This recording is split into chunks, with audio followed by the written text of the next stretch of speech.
Break के बाद एक बार फिर से आप सभी दर्शकों का अन्नदाता के खास कार्यक्रम में स्वागत है।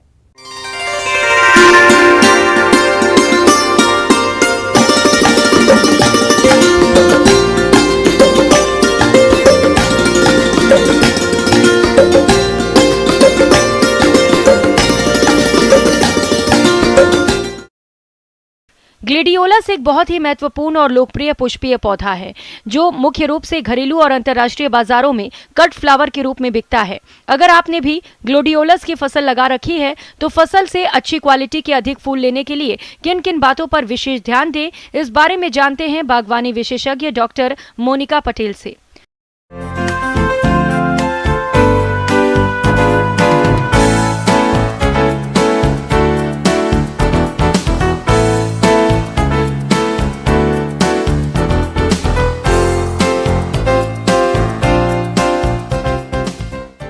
आपका जो आज तलवार फूल जिसको हम ग्लैडियोलस के बारे में भी ग्लैडियोलस बोल के बोलते हैं, उसके बारे में आज बताने जा रहे हैं।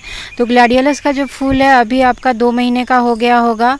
तो अब उसमें जो है आपका जो नाइट्रोजन है उसका जो पहले बार डोज आप जब बुनाई लगाए होंगे तब दे दिए होंगे। अब जो है उसका नेक्स्ट डोज देने का समय आ गया, क्योंकि अभी जो है नेक्स्ट इसका फ्लावरिंग टाइम है, फूल खिलने का समय है। तो इसके लिए जो ग्लैडियोलस का जो दूसरा बार जो इसका नाइट्रोजन का डोज डाल रहे हैं वो है 60 kg प्रति एकड़ का। ग्लेडियोलस में पानी की आवश्यकता जलवायु पर निर्भर करती है। ग्लेडियोलस की फसल के लिए भूमि में पर्याप्त मात्रा में नमी होनी चाहिए। इसके अलावा ग्लेडियोलस में 6 से 7 दिन के अंतराल में पानी दें। जब पौधे में चौथी पत्ती बनती है उस समय स्पाइक की लंबाई बढ़ती है, इसलिए इस समय पानी की ज्यादा आवश्यकता होने के कारण सिंचाई का विशेष ध्यान रखें। साथ में बारिश के दिनों में खेतों में अधिक समय तक जल जमाव नहीं होने दें। कभी कभी ये होता है कि बहुत समय के लिए मतलब धूप आ रहा है, तो उस समय में हम 4 से 5 दिन का अंतराल में हम यहाँ पे पानी देंगे, क्योंकि अभी का जो समय है उस पानी देने के लिए बहुत ही मतलब इसको बहुत पानी का ज़रूरत है, क्योंकि ये अभी फूल खिलने वाला है अब हमारा जो क्रॉप है।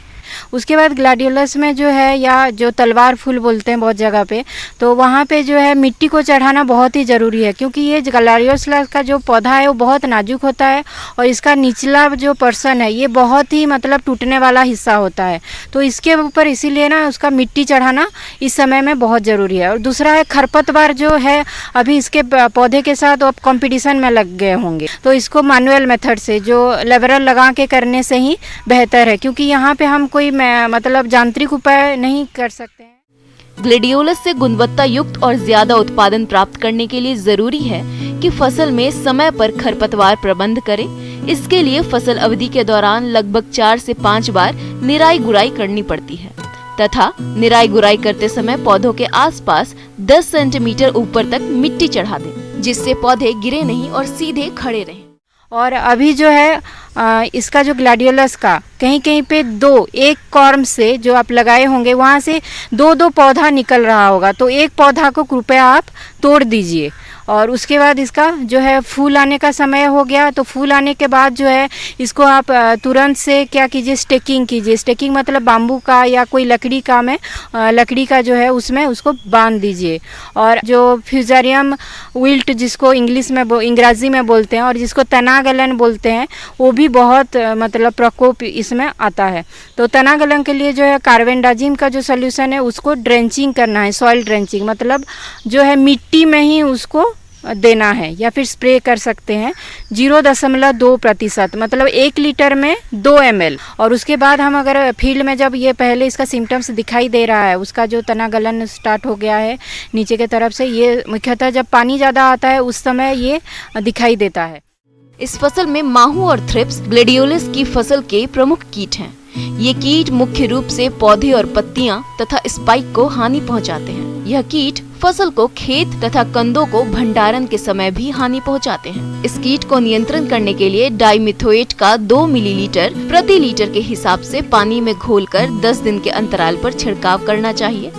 इस फसल में पिल्लू का प्रकोप भी होता है, जो कि पत्तियों के अलावा स्पाइक को काटकर खा जाता है। इसकी रोकथाम के लिए क्लोरोपाइरिफॉस 2 मिलीलीटर दवा प्रति लीटर पानी में घोलकर छिड़काव करें।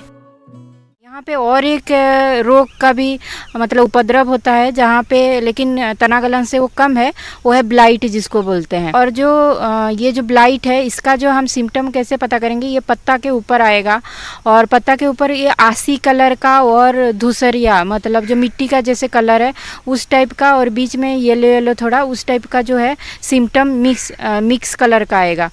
तो ये जो ब्लाइट के लिए हम मैंकोजेब जो है वो 0.2% के हिसाब से हम स्प्रे करेंगे।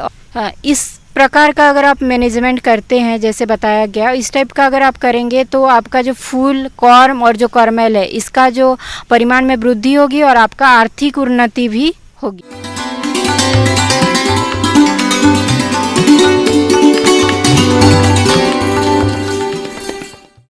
और आइए अब जानते हैं अन्नदाता निःशुल्क